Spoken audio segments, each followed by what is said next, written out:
weekend, there is a new tunnel at Old Trafford. Gary Neville, are you expecting a new Manchester United this season? It's what Manchester United fans are hoping. It's what I'm hoping, obviously. They can't be as bad as last season.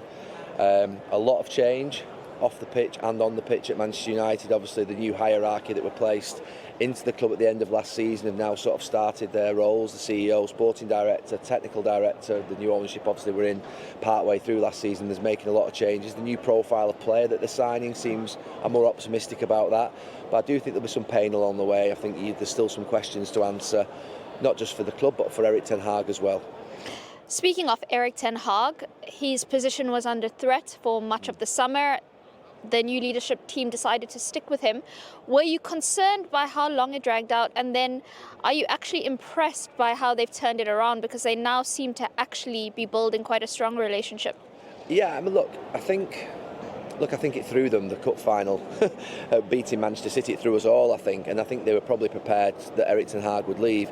And then when they did flirt with other managers, it probably didn't go as well with the other managers that they thought. And I think every Manchester United fan, including myself, got to a point after the cup final. I think even before the cup final, some fans wanted him to stay. But I think after the cup final, most Manchester United fans, the large majority, wanted Erik ten Hag to stay in situ. Because, look, you can look at this club over the last 12 years and think, the coach is the problem.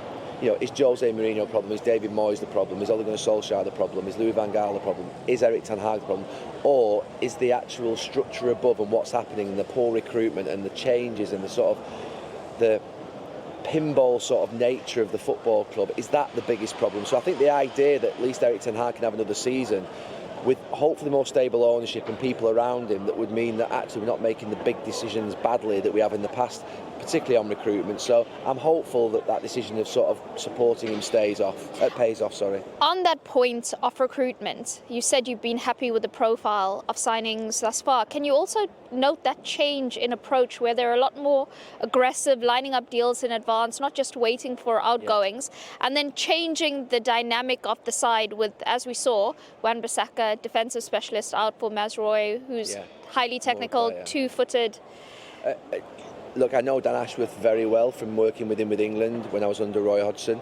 They will not make the errors that have been made in the transfer, the obvious errors to everybody. And Casemiro's a fantastic player and has had a great career, but the money that was paid for him, the £60 million, the $20 million a year, and the 4-year contract with a year, I think, option at the end, that will never happen under Dan Ashworth. That signing will never go ahead in the future. So that's what gives me comfort. So you're right, the profile of players that are coming in will be different. They won't get everyone right, and there will be some pain, but you just know there's going to be better decision makers and calmer heads. If they lose tonight and lose the next game, let's say that happens, they won't panic up there. They'll let the players get, that they obviously need to return from injury, the ones that have come back from the World Cup. They'll let that happen, there'll be patience, and I think there'll be a better thought process going into the new season and into the future for Manchester United.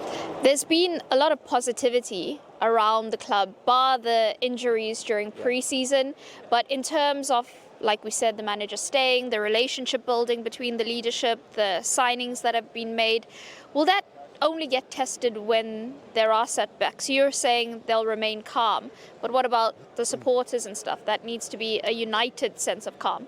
When I say remain calm, United have been easy pickings for clubs to get sort of more money off them for like 10, 12 years now. And you think about the sort of panic that's gone on in the transfer window and the poor way in which they've sort of identified players. Sancho took 2 years to get over the line. Frankie de Jong, it went on for an age.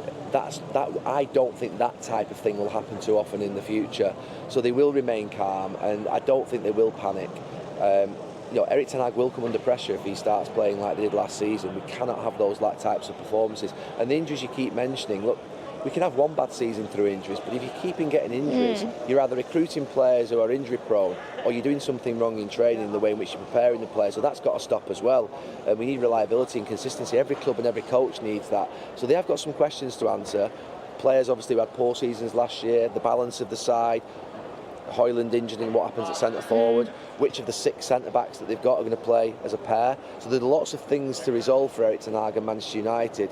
The reason the fans are optimistic is that the 3 big things that I've whinged about for many years are the training ground being under par, they're now spending 50 million on it. The stadium, I was in a meeting this morning on the task force and I know how special that could be in the next 5-10 years. And they've changed the hierarchy of the club with football people that I think will make better decisions. So they have made some big changes. Whether that pays off, we'll only see in probably 2, 3, 4 years, but at least there are changes being made.